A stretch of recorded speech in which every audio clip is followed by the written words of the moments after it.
Ya estamos grabando. Bueno, bienvenidos y bienvenidas a esta. Vamos a estar hablando sobre cómo inspeccionar una página web.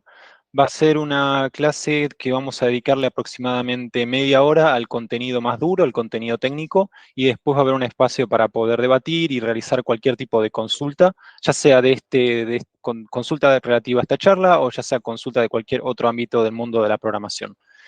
La idea de esta charla es enfocarnos en cómo un programador enfoca y resuelve un problema dado, ¿sí? Cuando surge un problema, cuáles son las técnicas y cuáles son las maneras, los procesos que uno suele utilizar para poder resolverlos.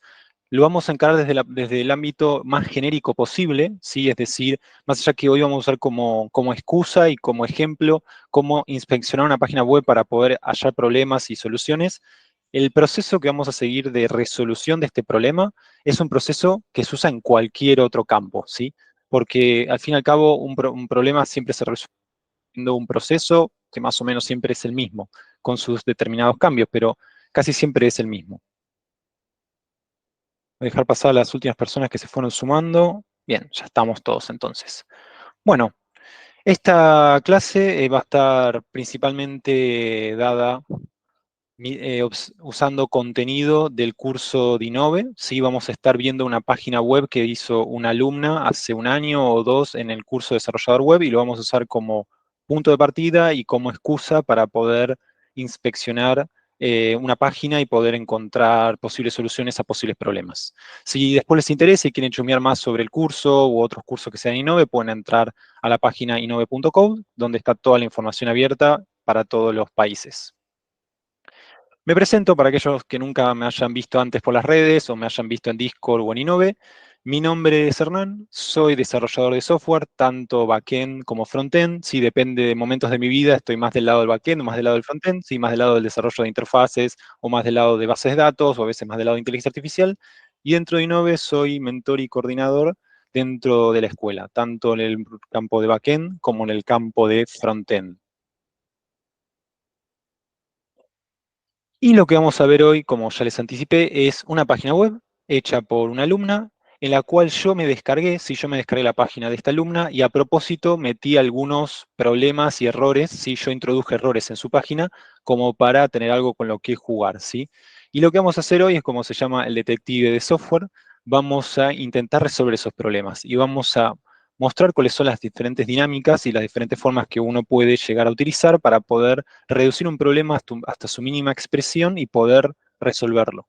Porque lo que pasa mucho cuando uno está resolviendo un problema que no tiene ni idea por dónde empezar, es que dedica mucho tiempo sin tener tal vez una estrategia clara y eso toma un esfuerzo mucho más grande y a veces tal vez ni siquiera podemos llegar a resolver el problema por todo ese tiempo que invertimos. Entonces vamos a seguir básicamente las mismas metodologías que sigue cualquier otro detective. Vamos a ver cómo se recompila evidencia, ¿sí? Cómo poder obtener evidencia de cuál es la falla. Vamos a analizar los sospechosos y vamos a tratar de reconstruir la escena del crimen, la escena del problema, para poder hallar al culpable y poder resolverlo, ¿sí?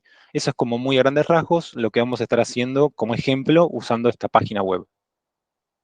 Y como les dije antes, la página web que vamos a utilizar la hizo en este caso Miriam, ¿sí? Una alumna dentro de Inove que hizo esta página como su portfolio, su página de ejemplo al terminar el curso de desarrollador web, y es una página donde ella expone los servicios y productos que ella brinda, ¿sí? Entonces, yo se las estoy mostrando ahora porque este va a ser nuestro patrón, esta va a ser nuestra referencia. A esto es lo que nosotros tenemos que llegar, y yo les voy a mostrar la página que yo tengo, donde la página está rota, si yo la rompí a propósito, y tenemos que ir comparando e intentar hallar cuáles son las problemáticas que tenemos que resolver de la página.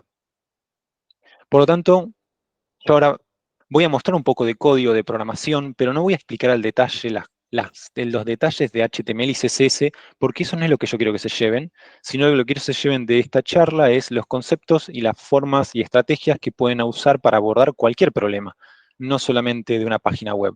Por lo tanto, no es que me voy a entretener de decir, bueno, esta línea de código que está haciendo exactamente esto, falla por esto, sino vamos a ir más a lo conceptual. Cualquier duda, como dije antes, pueden escribir por el chat o pueden levantar la manito y podemos abordar el tema. Y si no, lo vemos más adelante cuando terminemos la actividad de hoy. Así que bien, bueno, esta es la página patrón, ¿sí? La página patrón, normalmente uno cuando resuelve un problema siempre lo hace contra un patrón, ¿sí? Uno tiene que compararlo contra algo, porque si algo falla es porque nosotros sabemos que no debería de funcionar así. Y si sabemos que no debería funcionar así es porque debería haber un patrón. Si voy a decir un ejemplo muy básico, pero si yo a ustedes les digo que 2 más 2 es 5, todos ustedes saben que 2 más 2 no es 5 porque ustedes saben pasaron por una educación básica y saben que la suma de esos dos números debería dar 4. Y eso es el patrón. Ustedes saben que debería dar 4 y está dando, y yo les digo que es 5. Entonces uno compara y empieza por ahí. Ese es el primer punto de partida. Ustedes tienen que conocer qué es lo que se espera versus qué es lo que uno tiene, ¿sí? La expectativa versus realidad, básicamente. Y esto pasa mucho en desarrollador web porque un desarrollador web se basa en un diseño que hizo un diseñador gráfico o hizo un diseño de interfaces y uno programa para poder llegar a eso y normalmente uno no llega exactamente a lo que le pide el diseñador, uno llega a lo más cercano posible, un 90% de similitud. Bueno, en esas pequeñas diferencias es lo que uno busca las fallas, digamos. Y la página que yo tengo, ¿sí? Que yo dije que me descargué esta página y a propósito la rompí. A ver, esta es la página, yo ya me la descargué en código, como dije antes, no es mi idea explicar em, al detalle qué hace cada una de las líneas de código, sino ir más a lo conceptual. Lo primero que uno hace como detective cuando va a buscar una escena del crimen es primero tiene que conocer la escena como tal, ¿sí? Es decir, antes de entrar al lugar donde están los posibles sospechosos o las posibles evidencias, uno tiene que conocer a dónde está yendo, en dónde se está metiendo, con qué se está involucrando. Yo como en este momento, hagamos una simulación, yo estoy trabajando, estoy en un equipo de trabajo y viene mi jefe, mi líder de equipo y me dice, tenemos que presentar esto mañana y esto no está funcionando. ¿Podrías echarle una mirada? ¿Podrías ver qué está sucediendo? A lo cual mi primera pregunta va a ser, bueno, ¿qué es lo que hay que ver? ¿Sí? ¿Cuál es el problema que hay que analizar? Y lo primero que me van a decir es, este es un problema en una página web, ¿sí? De HTML y CSS. Entonces, obviamente, como primera cuestión es, uno debe involucrarse en lo que conoce, ¿sí? Yo en este caso, lo mínimo que tengo que tener a disposición es conocimientos de HTML y CSS y tener el proyecto, ¿sí? Tengo que tener lo que está fallando a mano para poder evaluarlo, ¿sí? Es el punto de partida. Sin esto no puedo hacer nada. Si no me dan un proyecto, no tengo de dónde partir, no tengo contra qué comparar lo que me están pidiendo que analice. ¿Alguien levantó la mano? Perdón, que escuché una mano por ahí. Sí, ¿Sí? soy yo. Buenas noches. Buenas noches. Disculpa. Estoy entrando justo ahora a la reunión, solo que tenía como un poquito de problemas para pues entrar. Entonces, me gustaría saber exactamente de qué hablan, o sea, cuál es el contexto de la conversación, más o menos.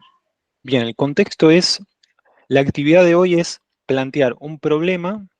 En este caso va a ser en una página web y vamos a ver cuáles son los mecanismos y los procesos que uno tiene a disposición como programador para poder encontrar fallas y solucionarlos. Entonces, el título de la charla de hoy es cómo inspeccionar una página web, porque vamos a inspeccionar sus problemas, y de ahí lo que quiero que se lleven es el concepto y las herramientas necesarias como para decir, bueno, yo cuando tengo un problema, cómo me ordeno, cómo me organizo para poder afrontarlo, ¿sí? Cómo poder afrontar un problema, ya sea en este caso va a ser de programación web, pero es un concepto totalmente general, cómo afrontar un problema en programación, porque es lo que uno la mitad del tiempo en programación está resolviendo problemas, así que es muy importante que uno desarrolle técnicas y procesos para poder resolverlos.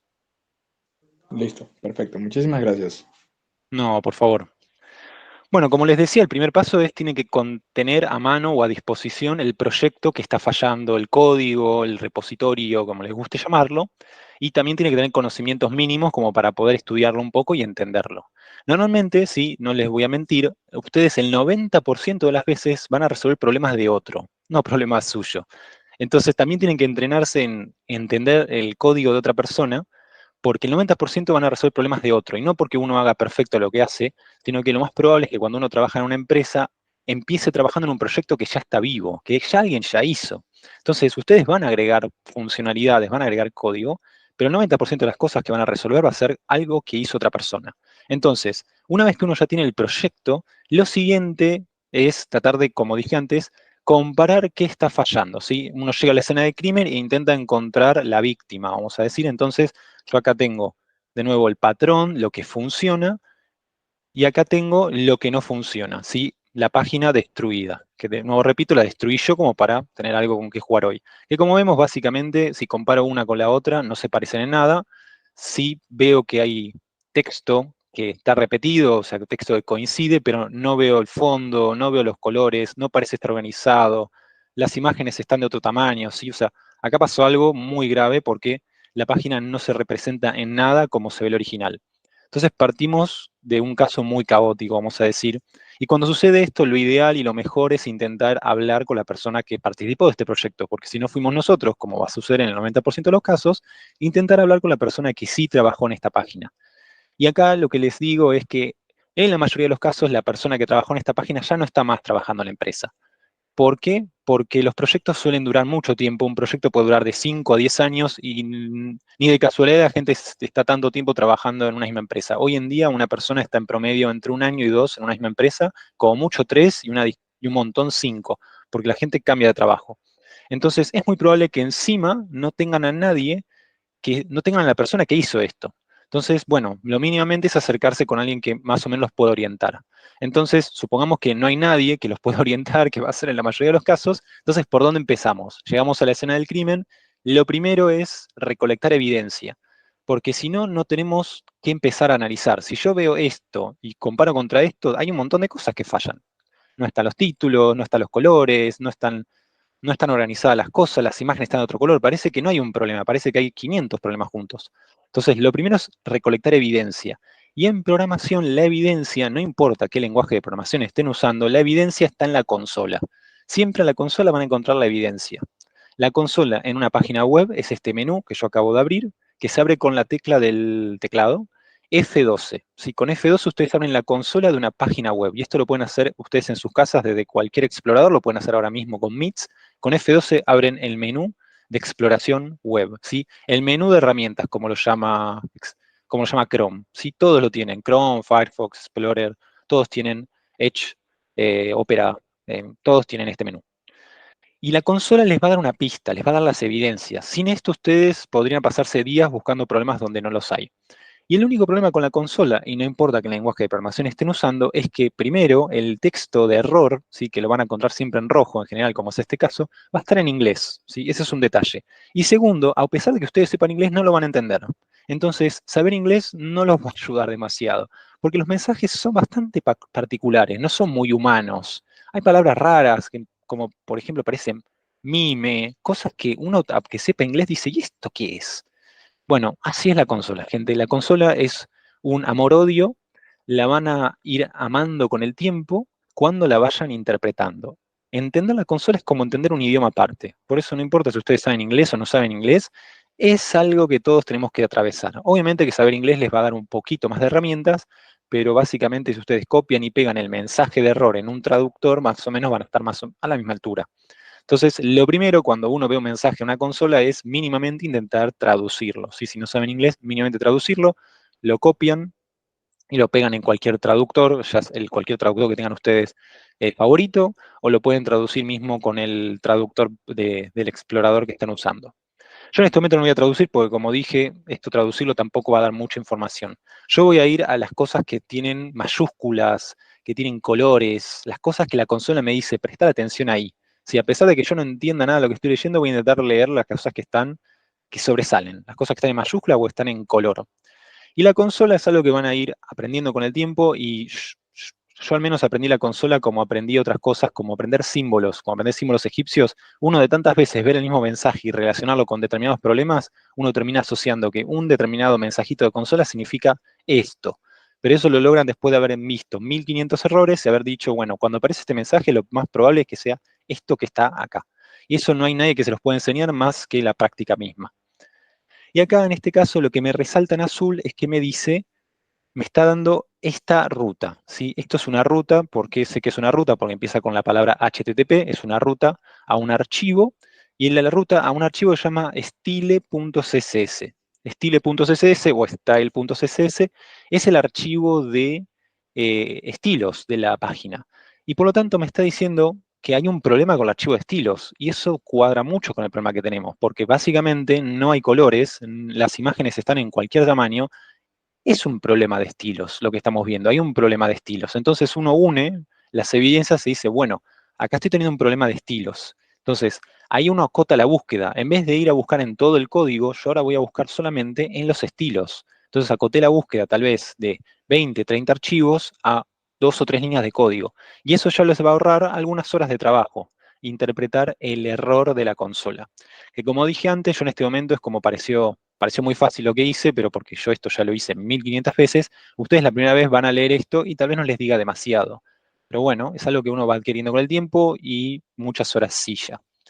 Entonces, el problema, según lo que me dice acá, está en la hoja de estilos. Así que, ¿qué hago con esto? Bueno, voy al código e intento buscar esta hoja de estilo, style.css, ¿sí? Intento buscarlo en el código. Visual Studio Code, que es el editor de código que estoy usando ahora, que es la herramienta para poder evaluar código y explorarlo, tiene un montón de herramientas, como una de las más conocidas, que es el Control F, ¿sí? La lupita, la que está acá. El Control F me permite buscar. Entonces yo puedo buscar style.css, que es el archivo que me está diciendo que hay un problema. Entonces ya con esto, si yo copio parte del error, ¿sí? Ustedes al principio tal vez les recomiendo que copien y peguen distintas partes del mensaje, ir viendo si eso aparece en el código, y hasta que en algún momento den en el blanco, ¿sí? Yo ahora rápidamente, obviamente, di en el blanco de que el problema está por acá. Entonces, esta es la línea de código donde se invoca al archivo de estilos, que según el sistema no está pudiendo mostrarlo, levantarlo, utilizarlo. Y esto que está acá, yo que sé HTML, sé que, o sea, como dije antes, el detective tiene que tener un poco de conocimiento de lo que está evaluando. Yo, al saber HTML, veo esta línea de código y digo, esta línea no tiene ningún problema. Así que el problema no está por acá. ¿Qué está sucediendo? Y la verdad es que normalmente uno cuando tiene problemas de código como estos, el problema no está en el código, sino está en los archivos. Casi siempre pasa lo mismo, al menos en programación web, que los problemas no es el código que uno escribe, sino los archivos que uno utiliza. Y el problema es que acá el archivo que uno está utilizando se llama style.css. Entonces, si yo sé que la línea de código está perfecta porque yo sé de este tema y sé que la línea está bien, lo siguiente cuando uno está evaluando es, bueno, evaluar a los sospechosos. Yo ya sé que el problema está por acá, ahora, ¿cuáles pueden ser los sospechosos? Bueno, sospechoso número uno, que la línea de código esté mal, ¿sí? Como, no importa la línea de código, la línea de código esté mal. Si la línea de código está bien, entonces la sospecha cae sobre el recurso que uno está intentando utilizar. Yo en este momento estoy intentando utilizar un recurso de estilos. Entonces, ¿dónde yo encuentro los recursos de estilos? En la carpeta CSS, es donde uno suele alojar los estilos de una página. Y acá están todos los archivos, vamos a hacer un poco más de zoom, acá están todos los archivos de estilos en una página web. Y lo que sucede es que los archivos de estilos tienen un nombre como el que están viendo ahora, STYLO, estilo, cuando en la línea de código que está escrita está buscando un archivo llamado style en inglés. Y esto es un pseudo inglés castellano español. Entonces, acá hay una disparidad donde yo estoy buscando un archivo que no existe. Y eso es como el 90% de los problemas. Uno cree que está usando un archivo que no existe, eso pasa todo el tiempo. Entonces, acá hay dos opciones. O renombro este archivo para que coincida con lo que yo estoy llamando, o renombro la línea de código. Yo en este caso lo que voy a hacer va a ser solamente renombrar la línea de código y colocar el nombre para que coincida con el archivo y grabar el archivo, sí, hacer un control S, hacer un guardado, y vuelvo a la página a ver qué sucede. Y automáticamente, como ven, la página esta, la que estaba mostrando antes, ahora aparecen colores, aparecen los títulos bien, en los tamaños correctos, las imágenes aparecen con las formas correctas, aparece todo bien. Entonces, esto es lo más común del universo cuando ustedes trabajan en una página web, que se vea toda fea, toda rota, y es porque no está levantando bien el archivo CSS. Seguramente alguna vez les habrá pasado entrando a una página web en donde se veía toda fea y toda rota, es porque por algún error, ya sea de conexión a internet o algún error del servidor, no se pudo descargar el archivo CSS de estilos, porque es una de las cosas que se descarga después del contenido de la página. Primero se descarga la estructura de la página, que es los títulos, las imágenes, etcétera. Después se descargan. Entonces, si usted tiene un problema de internet y no ven la página bien cargada y se ve toda en blanco y negro y toda fea, vamos a decir, bueno, es muy probable que el archivo de estilos no haya cargado. Bien, esa es como el 80% de las veces van a tener que seguir ese proceso. Es, primero, entender el proyecto que están abordando, luego intentar contactar a la persona que ha hecho o ha trabajado con eso antes, y luego que ya tienen el proyecto y que ya tienen un poco de información de contexto que les dieron y tienen el objetivo que tienen que resolver, lo siguiente siempre es ir a la consola. Ahí es donde van a encontrar las evidencias. Y en la consola es interpretar los mensajes de la mejor manera posible para encontrar a los sospechosos. Y una vez que uno tiene a los sospechosos en la mano, lo siguiente, bueno, es intentar aplicar diferentes estrategias para resolver el problema. Y las estrategias que ustedes apliquen requiere que sí o sí conozcan del problema que están resolviendo, si no, no va a haber forma de que puedan diferenciar a sospechosos de uno o del otro. Y la consola es un tema que, como dije antes, amor-odio, que van a ir aprendiendo con el tiempo. Aprender la consola es, el mecanismo para aprendizaje de errores de consola es el mismo mecanismo que aprende hoy en día la inteligencia artificial. La inteligencia artificial aprende por comparación, ¿sí? No es que tiene una inteligencia para poder entender ciertos conceptos por su cuenta, sino que los va desarrollando a través de comparaciones y patrones. Así es como ustedes al principio van a ir dominando los mensajes de consola. Que en este momento, luego de haber creado la página, ya no aparecen errores de consola. Pero, si yo empiezo a comparar la página, ¿sí? Empiezo a comparar la página que dentro de todo se ve bastante similares, el siguiente problema aparece en el título, ¿sí? En la parte del título, el título tiene, en el original tiene un azul y tiene un tamaño relativo, mientras que en el actual, en mi página, tiene, el título se ve más chiquito y está en blanco y negro, ¿sí? Otra vez, el color no está presente, entonces eso me indica, me indica a mí que obviamente que tengo práctica en esto, ya me ayuda a definir los posibles sospechosos. Pero si ustedes están trabajando en una página web, cada vez que vean que un estilo, si no se está aplicando como uno espera, es decir, si esto es azul y no se ve azul, así tan básico como eso, lo más probable es que sea un problema de CSS, otra vez, un problema de estilos. Pero esta vez no es un problema tan básico como antes, donde la página no cargaba, sino que ahora sí puede ser un problema de código. Porque si el archivo cargó y no hace lo que tiene que hacer, y es muy probable que sea un problema de código, algún typo, como se le dice, si o es sin querer haber agregado una letra de más, una letra de menos, y que uno se equivoque en una palabra, y bueno, por equivocarse en una palabra el código puede no funcionar. Entonces, ahí está la parte más difícil, en donde sí les puede tomar algunas horas resolverlo, poder encontrar la falla. Por suerte, las herramientas que nos provee el inspector de páginas web es muy buena y ayuda a que podamos evaluar un problema rápidamente. Por eso el siguiente consejo que yo les doy es cuando ustedes tengan pocas evidencias, la única manera que van a tener para resolver un problema es que sean muy buenos utilizando las herramientas de debugging, ¿sí? Debuguear el código significa encontrar fallas. Entonces, si ustedes son muy buenos encontrando fallas con herramientas, son muy buenos recolectando evidencia, van a tener con qué trabajar. Si no saben cómo recolectar evidencia, no van a poder trabajar. Se van a quedar en blanco, van a decir, ¿y ahora cómo avanzo? Y ese es uno de los mayores bloqueos que uno tiene cuando empieza a programar. Que la consola no les diga qué hacer y ustedes no saben qué hacer. Entonces, lo mejor es aprenderse todas las herramientas de depuración de debugging que tenemos.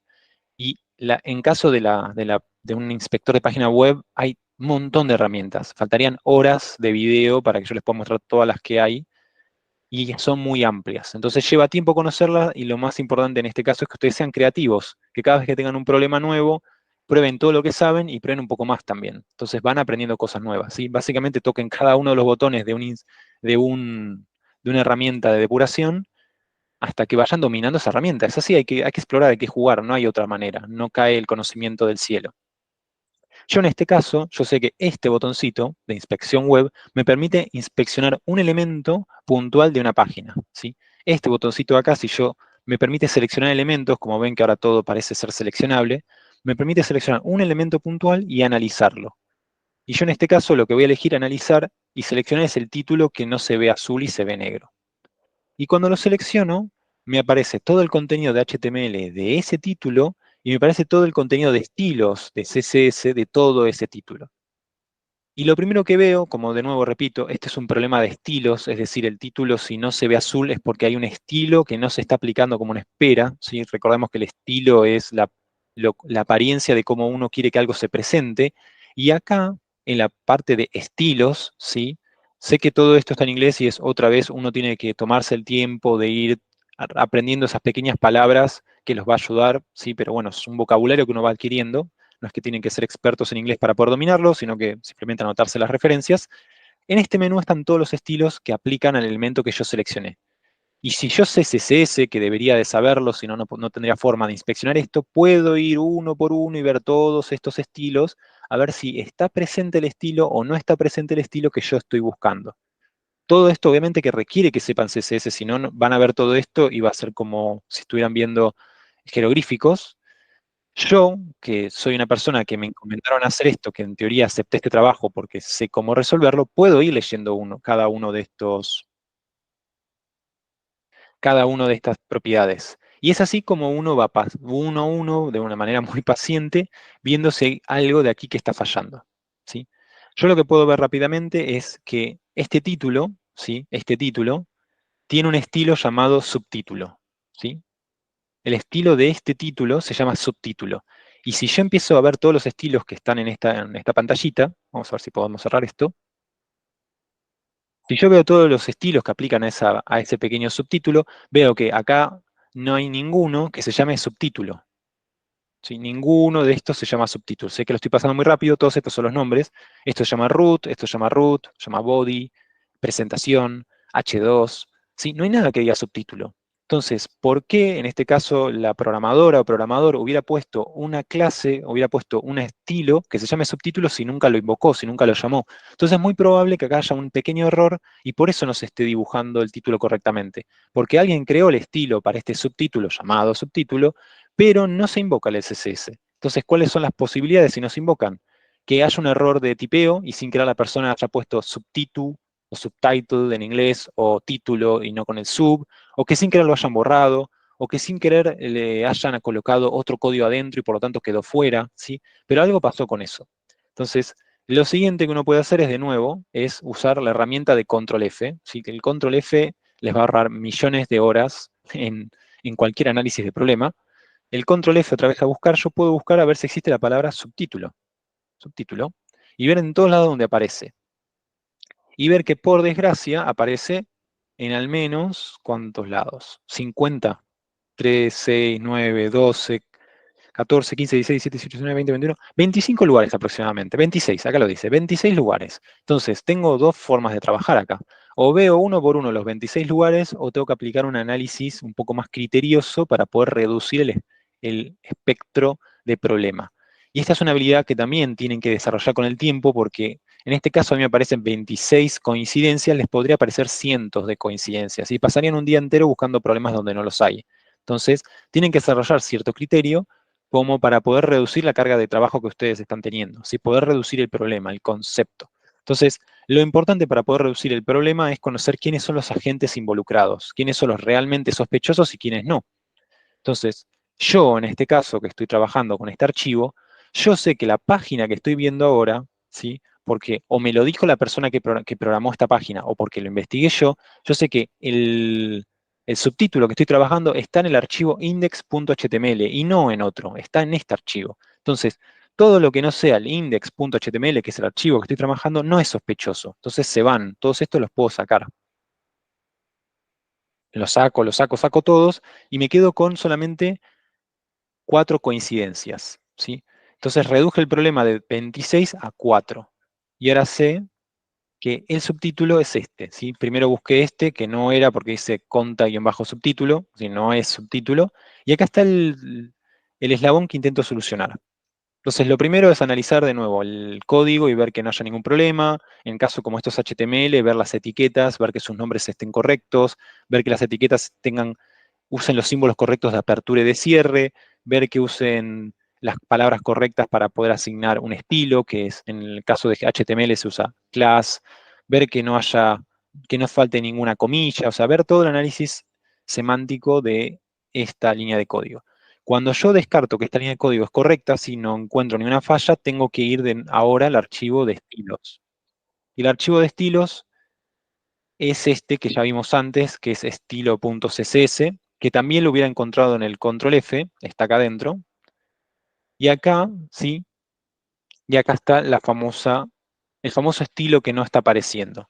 Y acá es donde a más de uno le puede llegar a volar la cabeza cuando está trabajando o resolviendo un problema como este, en donde todo parece indicar que el estilo subtítulo no debería de existir, que alguien lo debería haber borrado, y existe y tiene los colores, tiene todo, pero no funciona. Y acá es donde uno puede estar horas y horas y horas, cuando suele ser el problema, suele ser el más evidente. Muchas veces la respuesta a un problema es la respuesta más simple, que es que sí, está el subtítulo, pero debe haber algo mal escrito. Sí está el estilo creado, pero debe haber algo mal escrito. Como Los programas los escribimos humanos y que escribimos mucho código por día, es muy probable que nos equivoquemos en una línea de código. Y es muy probable que haya un error de tipeo, como le decimos, de typo. Entonces, siempre que tengan dudas, lean carácter por carácter, letra por letra, y busquen si es que hay algún problema. No sé, le pusieron un tilde al subtítulo, sin que le borraran una letra, algo. Tiene que buscar al detalle. Por eso digo lo importante de poder acotar y reducir el problema, porque si ustedes tienen que hacer este trabajo detallista de buscar letra por letra en un pedazo de código 26 veces, como les mostré antes, se les quema la cabeza en un día y no quieren trabajar nunca más de esto. Entonces tienen que tratar de enfocar su energía y sus esfuerzos en un área muy específica. Y de nuevo, en este caso, como a mí me encomendaron hacer este trabajo, de nuevo yo asumo de que yo sé HTML y CSS, por lo tanto, luego de ver que el HTML está correcto, ver que la clase existe, que el estilo existe, que el estilo no aparece acá, pero el estilo sí aparece en el archivo de estilos, entonces yo, sabiendo CSS, debería en algún momento darme cuenta, después de mirar y mirar esto, que esto está mal escrito, porque las clases en CSS, cuando uno usa una clase, tienen que empezar siempre con punto, ¿sí? Les faltaba el punto adelante, al igual que tiene el estilo de arriba, que empieza con punto, al igual que tiene el estilo de abajo. Y otra cosa que yo me hubiera ayudado es que el color, vamos a sacar esto, el color de este estilo es blanco. Si lo ven, esto aparece en blanco y esto aparece en amarillo. Esto aparece en amarillo, esto aparece en amarillo, esto aparece en blanco. Esta es una de las principales cosas que ustedes tienen que ir conociendo, que es su editor de código les va a dar pistas, les va a dar evidencias, pero las evidencias de un editor de código son evidencias silenciosas, no son explícitas, son implícitas. Entonces, uno cuando está acostumbrado a programar todos los días, está acostumbrado a ver colores, y uno rápidamente, más o menos por color, dice, ¿por qué esto se ve blanco? Sin tal vez darse cuenta que acá había un problema, lo ve blanco y uno dice, acá hay algo raro, ¿por qué esto es blanco? Y cuando uno lo soluciona, se ve como el resto, se ve en amarillo. Entonces, mi siguiente consejo es, cada vez que ustedes estén trabajando y estén tratando de analizar un problema, si su consola no les da más respuestas, no les da evidencia y tampoco encuentran evidencia fácilmente usando las herramientas de depuración y de debugging, lo siguiente es mirar los colores de su editor de código. Todos los colores, todos los editores de código, que son estas plataformas para poder escribir código, trabajan igual. Hoy en día ya estamos en el siglo XXI y los editores de código son bastante amigables, entonces todos trabajan con colores y nos ayudan a interpretar y diferenciar cosas. Por ejemplo, texto de números, siempre van a tener colores distintos, instrucciones especiales van a tener colores distintos, ¿sí? Cada cosa va a tener un color distinto, cada lenguaje de programación va a tener una característica y cada editor de código también va a tener una posible característica. Entonces, esto es algo que ustedes tienen que también adquirir por mirar y mirar código, porque no es que van a encontrar un manual y van a decirles, amarillo es para esto, azul es para esto, porque esto cambia todo el tiempo. Entonces uno se va acostumbrando. Entonces esto es algo que ustedes van a ganar con el tiempo programando, viendo una y otra vez líneas de código e ir asimilando colores, ir asimilando mensajes de error. Entonces, siempre lo más importante es que ustedes sean creativos y siempre se pregunten un poco el porqué de las cosas y no solamente escribir código copiado y pegado de internet y hacerlo funcionar, ¿sí? Porque es muy lindo todo eso de copiar y pegar código hasta que las cosas fallan y ahí es donde nos quedamos sin herramientas. Por eso lo importante de ir interpretando lo que uno va haciendo y poder de esa manera crecer en lo que uno hace. Porque el día de mañana van a estar solos, sí, como dije, es muy probable que ustedes tengan que resolver el problema que otro hizo y esa persona ya no esté más en la empresa. Entonces, tienen que adquirir herramientas para poder desenvolverse solos.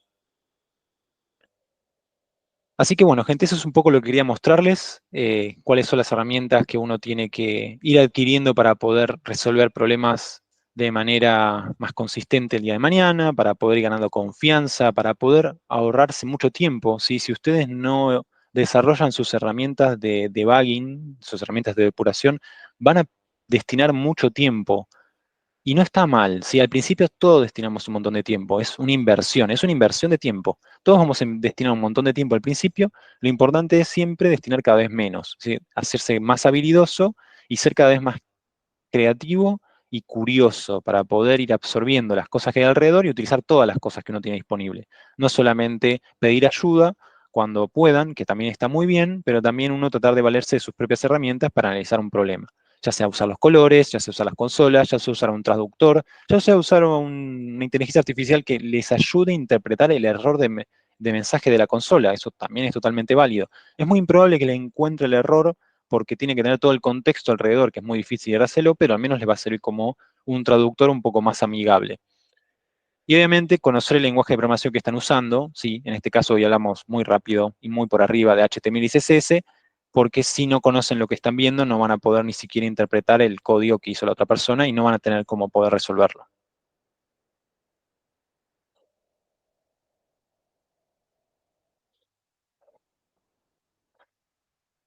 Y voilà, el color del texto volvió a su normalidad. Hay otras fallas en este código, sí, pero son mucho más tal vez teóricas, digamos. Por ejemplo, el color del botón se está viendo rojo cuando debería verse azul.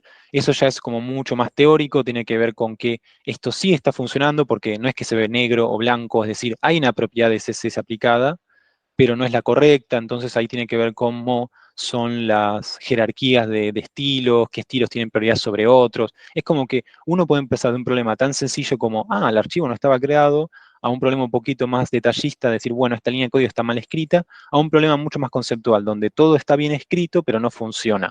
Y ahí sí o sí se tiene que valer de conceptos teóricos fuertes sobre el lenguaje, como para decir, esto está escrito y funciona, pero no hace lo que hace porque ta, ta, ta, ta. Ahí es donde la teoría es importante, por eso programación es un campo súper práctico, es un campo de oficio, pero un campo muy fuerte en lo teórico, ¿sí? No es que uno tiene que salir científico para poder programar, pero hay que estudiar y hay que sentarse y aprender las bases del lenguaje que quieran usar como para poder resolver problemas un poco más complejos el día de mañana. Que de nuevo, eso llega con el tiempo, no es que en un mes o dos van a poder resolver todos los problemas que se encuentren, sino que es algo que van a adquirir con el tiempo y con la vida. Es parte de lo que uno llama la experiencia y el seniority.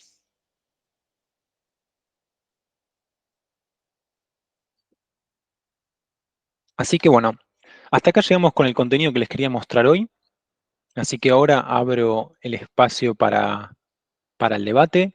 No sé si quieren aprovechar para hablar de un tema puntual, que hagamos algún doble clic o detalle en alguna herramienta de las que he mostrado hoy, o en alguna duda general sobre este mundo de lo que es, o ya sea desarrollador de páginas web, o ya sea de base de datos o inteligencia artificial. ¿Sí? Ahora es el momento de micrófono abierto. Si quieren charlar de algún tema puntual, por el chat, por el micrófono, es bienvenido. Y aquellos que no tengan nada que consultar, también les agradezco por, bueno, por haber participado y habernos acompañado en la noche de hoy. Así que ahora me quedo atento y soy todo oídos.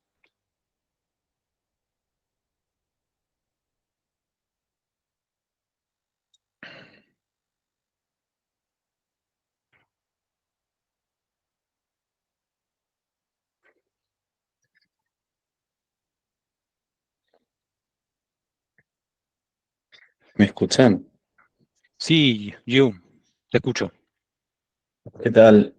Agradecerte en primer lugar por la información que compartiste y después un poco compartirte mi experiencia. Sentí que mucho de esto quizás puede ser intuitivo, que no necesariamente, pero me pasó buscando descargar los subtítulos de una película, de esto de inspeccionar la página y por medio del control F y un poco del chat GPT, ir buscando eso, donde estaba eh, el código de esos subtítulos.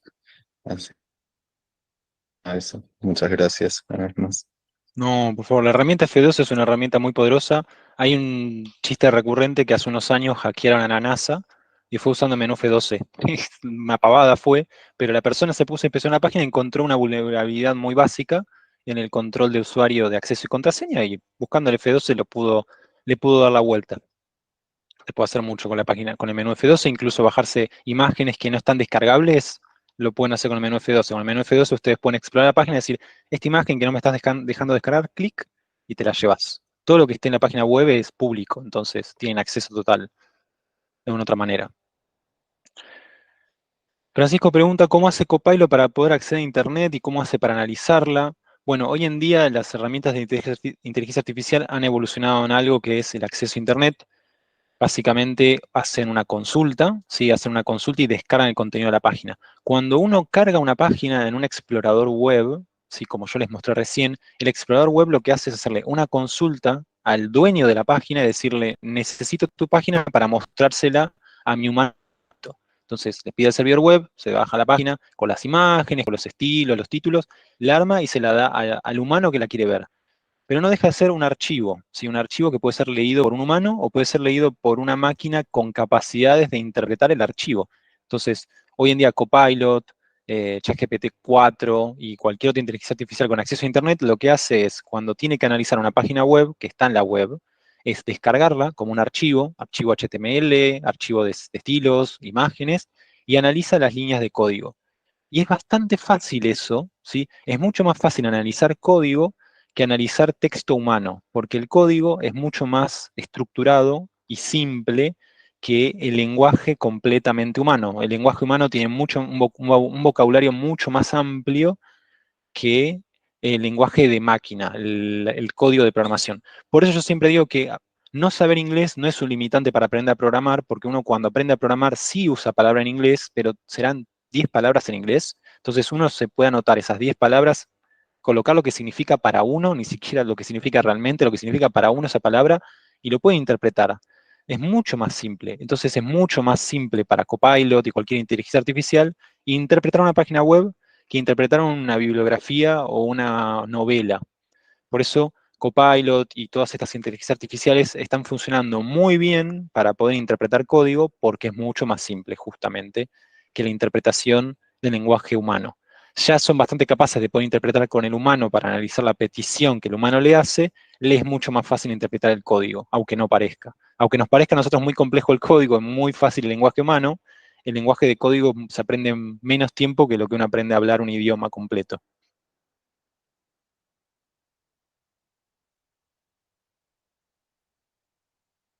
Y bueno, el análisis de errores es muy...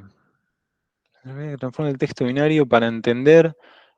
Sí, o sea, la inteligencia artificial trabaja como trabaja, se supone, o quisieron desarrollarla como se supone, como trabajan las neuronas humanas.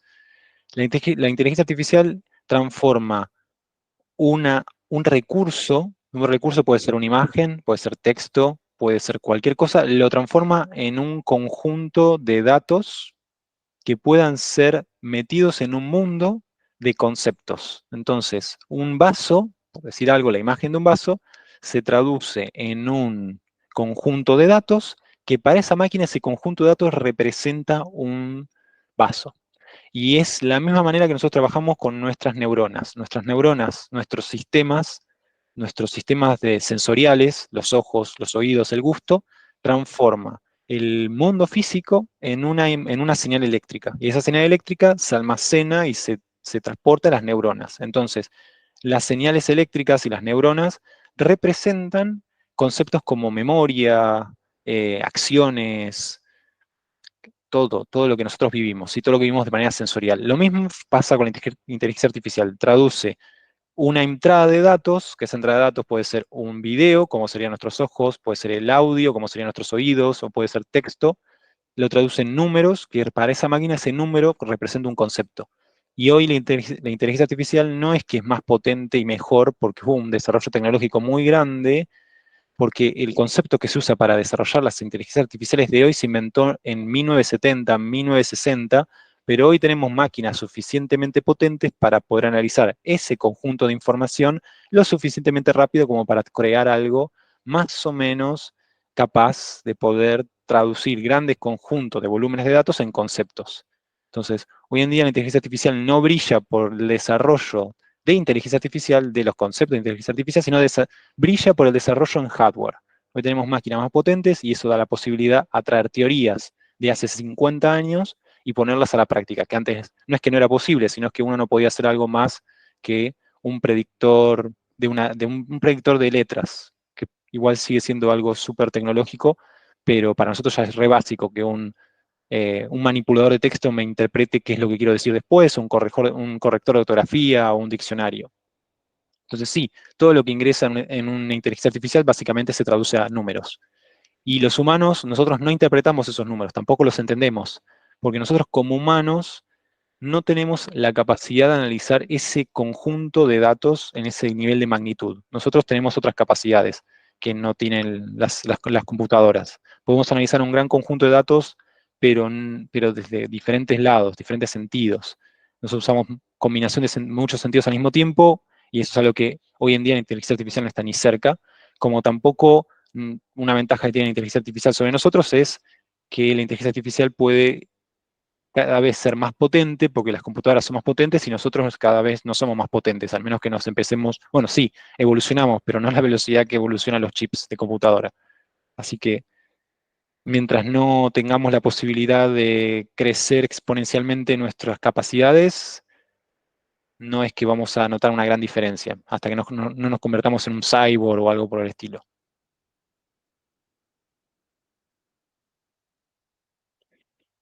Pero bueno, los conceptos de inteligencia artificial son mucho más simples de los que parecen, solamente que están ejecutados en un gran volumen de datos.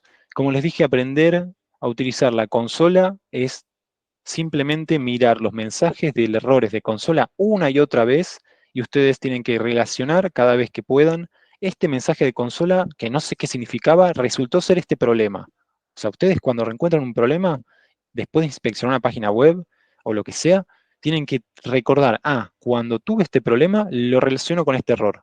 Y después vuelven a iterar, vuelven a repetir, vuelve a aparecer otro mensaje, lo vuelven a relacionar con un error. Y así constantemente hasta que en un momento en su cerebro se forma un banco de datos donde pueden decir, bueno, cuando yo tenga este problema, va a ir por este lado y va a ser este el camino que voy a tomar. Es la experiencia lo que van a poder utilizar el día de mañana para hacer su trabajo más rápido. Como desarrolladores el día de mañana no son desarrolladores seniors por poder hacer programas sin errores, sino poder resolver errores de manera más rápida. ¿Qué tal? Buenas noches. Estaba escuchando muy atentamente, entré un poco tarde, pero igual alcancé a ver el hilo de cómo se fue resolviendo un problema que parecía irresoluble por la cantidad de códigos que habían con el mismo nombre, etcétera. Me llamó mucho la atención. Bueno, básicamente quiero preguntar, bueno, me encantó, básicamente te felicito por la dialéctica que usaste, fue bastante, eh, eh, para mí fue muy fácil de asimilar. Eso te lo agradezco por ser una clase muestra. Y te hago una pregunta sobre los estudios que hacen. Los estudios básicamente son del tipo que hizo usted recién, así es, donde uno puede ver el problema y ver cuál es la dirección de la toma de decisiones en la que uno se ve inmerso para atajar ese problema, o es más de desarrollo y de ejecución de cosas nuevas. Te pregunto ya directamente de los estudios que hacen ustedes. Bien, bueno, te comento un poco cuál es la dinámica. La idea es que los problemas aparecen cuando uno se sienta a trabajar, ¿sí? En clase intentamos siempre, nosotros en clase hacemos actividades de práctica para que se puedan llevar de la clase el concepto general para que cuando ustedes enfoquen sus esfuerzos en hacer una actividad fuera de clase, no empiecen en la hoja en blanco. Siempre las clases que damos, la idea es que ustedes tengan lo esencial para ponerse a trabajar y vencer ese miedo a la hoja en blanco, decir, bueno, ¿cómo empiezo? Pero es inevitable que cuando uno empieza a desarrollar por su cuenta, fuera de la clase, porque siempre fuera de la clase dejamos bastante actividad para que puedan practicar, empiecen a surgir los problemas. Y es donde empieza la retroalimentación. Por eso, gran parte del trabajo se hace fuera de clase por los canales de comunicación. En Innove lo que más se utiliza es Discord, y ahí es donde hay un ping-pong. Y a medida que va evolucionando, a medida que van avanzando en la carrera y los problemas se van haciendo cada vez más complejos, las charlas o los debates suelen ser mucho más jugosos, digamos, donde vamos más nosotros hacemos preguntas a ustedes más que responder la pregunta directa, para disparar esas ideas y decir, bueno, vamos a ver por dónde va esto. Al comienzo sí es mucho más, sucede A, entonces la respuesta es B, porque son problemas que están enfocados a que ustedes aprendan a manejo del lenguaje y al manejo de las herramientas, y no a una gran variedad de problemas que puedan surgir.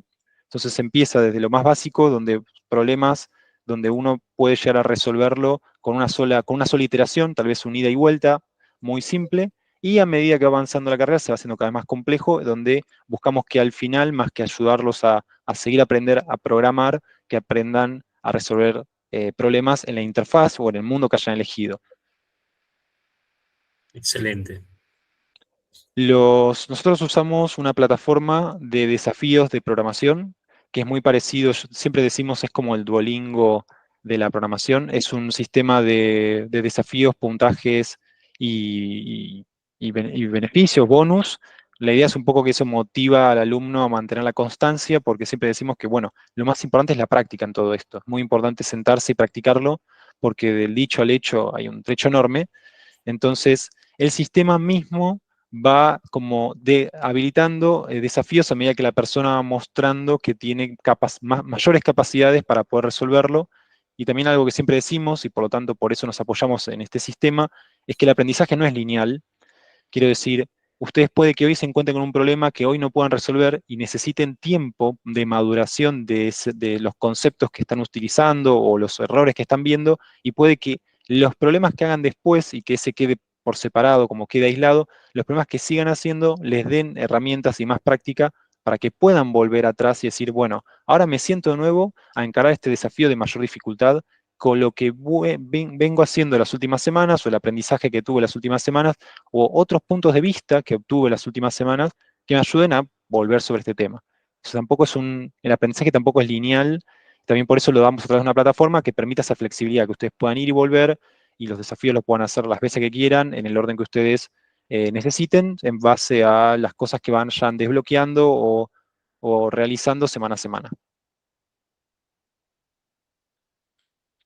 Si bien son como desafíos de Duolingo, que está muy bueno, también son presenciales, como estuvimos recién, por ejemplo, o ya viene todo precocido, enlatado para ir avanzando a través de un software.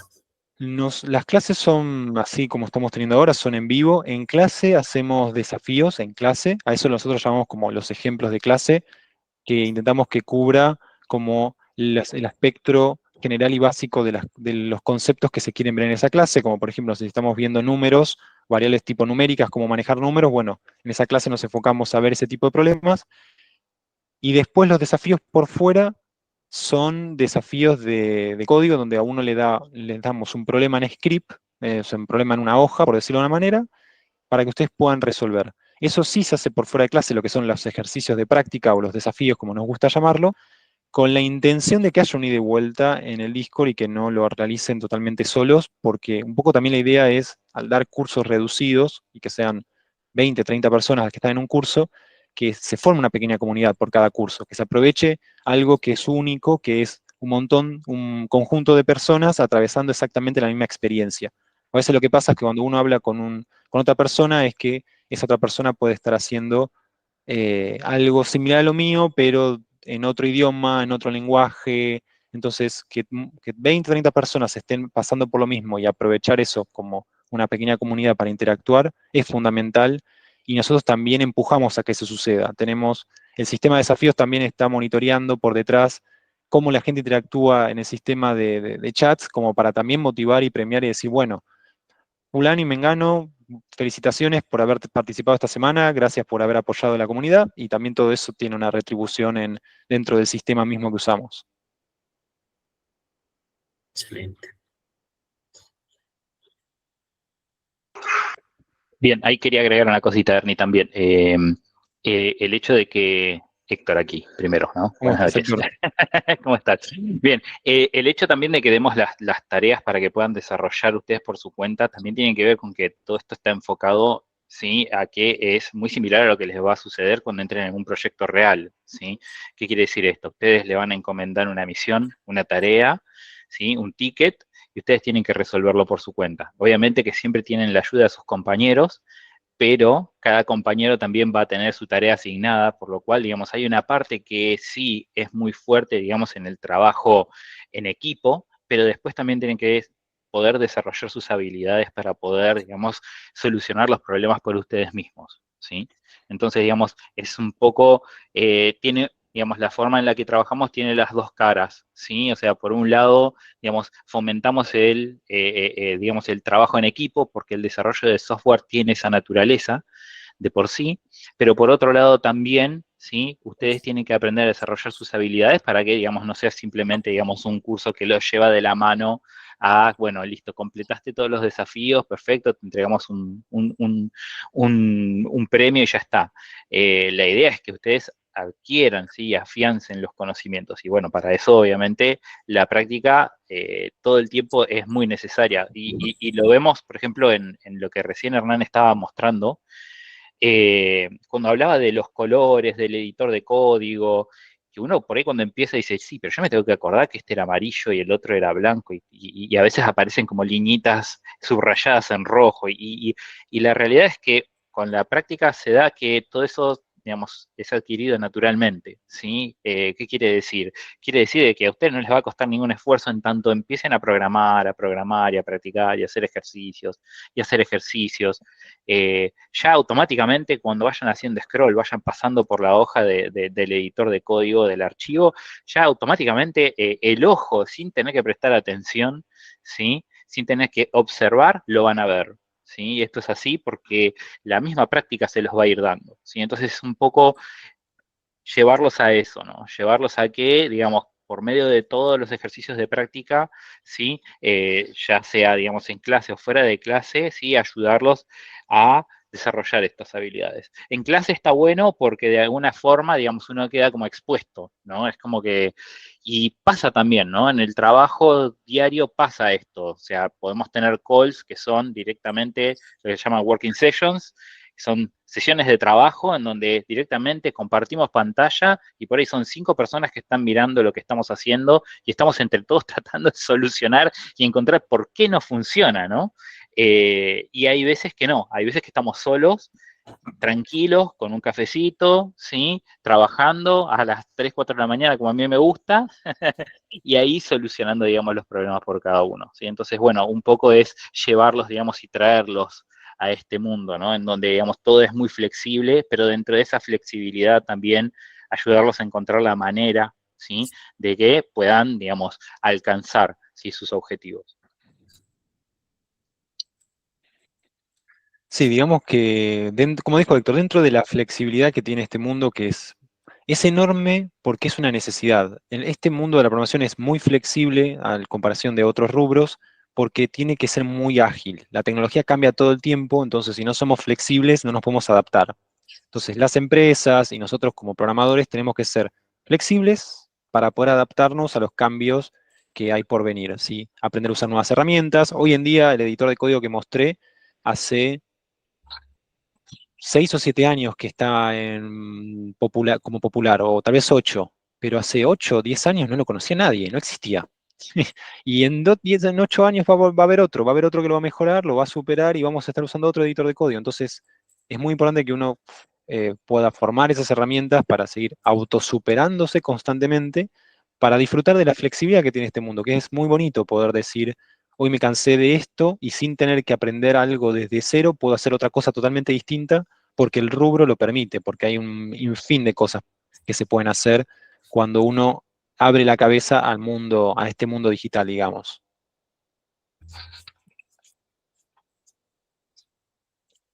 Yo le pregunto si se sigue usando Visual Studio Code a secas, cada vez menos, principalmente porque es pago. Visual Studio Code se usa mucho para C++, que es un lenguaje compilado, ¿sí? Todavía se usa, pero tenés que estar en una empresa que lo afronte, porque generalmente las licencias no son baratas. Entonces, por ahí viene un poco el tema, porque el Visual Studio Code es bueno, bonito, barato, ¿sí? Es la triple B, entonces a eso no hay con qué darle. Y algo que estábamos hablando antes, bueno, esto de que nosotros armamos todo este sistema para poder hacer la resolución de desafíos a través de un sistema similar a Duolingo, no lo hicimos por el amor al arte, por más de que nos gusta y nos gusta programar, y esto lo hicimos entre alumnos, y fue una iniciativa de un alumno, y la llevó adelante, y la encaminamos, y todos fuimos detrás, y un montón de gente participó del proyecto. Lo hicimos principalmente porque las entrevistas de trabajo son así, los colocan adelante de un sistema, les dicen, descárguense el desafío de este sistema, tenés media hora para hacerlo, en media hora subilo, y el sistema te va a decir si pasás a la siguiente ronda.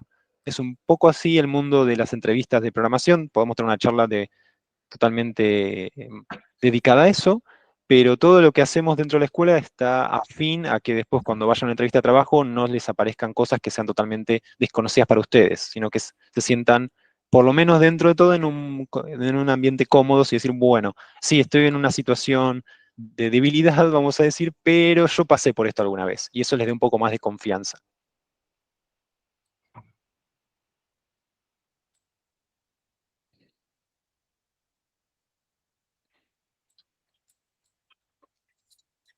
Nadie pregunta qué editor de código. Hoy 11 de marzo de 2024, recomiendo Visual Studio Code para cualquier lenguaje que quieran usar. Compilado o no compilado, va muy bien. Después compartimos esta charla por email. Les va a llegar seguramente mañana, entre que tarda entre 6 y 12 horas en procesarse el video en Google. Así que ni bien esté el video disponible, se los vamos a compartir por el mail que utilizamos para invitarlos a la charla de hoy.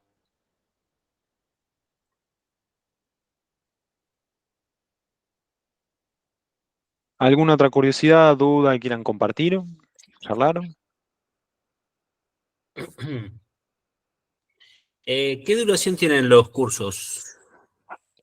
La, la carrera bueno, en este caso, puntualmente la carrera que empieza desde cero, sí, que digamos que empieza sin conocimientos previos como para los que nunca manejaron algún lenguaje de programación, tiene una duración de 7 meses la parte académica, ¿sí? Es decir, arrancás el mes 1, desde todo lo que es contenido inicial, pasados los 7 meses terminás la parte académica. Después viene un módulo que es totalmente opcional, y totalmente bonificado para todas las personas que hayan pasado por Innove, que es un módulo de hacer proyectos reales, preparar tu CV, prepararte para una entrevista de trabajo. Eso ya más que, ahí no nos enfocamos en la parte técnica, sino en la parte blanda, en desarrollo de habilidades para poder presentar una entrevista de trabajo, para poder sobresalir, para poder contar una experiencia real. Es más un módulo para prepararse como profesional, vamos a decir, que como mundillo de la programación. La parte de programación exclusivamente y enseñanza técnica son esos 7 meses donde uno empieza desde cero y termina el curso viendo un framework, una librería, un entorno de uso avanzado para lo que es lo que se usa hoy en día en la industria para el uso real, ya sea en frontend, como estuvimos mostrando hoy, desarrollo web va a ser React, que es una librería más utilizada para desarrollo frontend, y en backend, que es la parte de lo que sucede por detrás, las bases de datos, análisis de datos, procesamiento, usamos Django con Python. ¿Y el costo lo tengo que preguntar privado? El costo, eso depende de cada país, pero si entras a la página vas a encontrar toda la data, porque la página está geolocalizada. Así que eso va a depender de cada uno de ustedes. Yo les voy a dejar la página acá para que puedan entrar después. Así cada uno puede chusmear en base a dónde estén localizados y las diferentes opciones que existen para cada caso.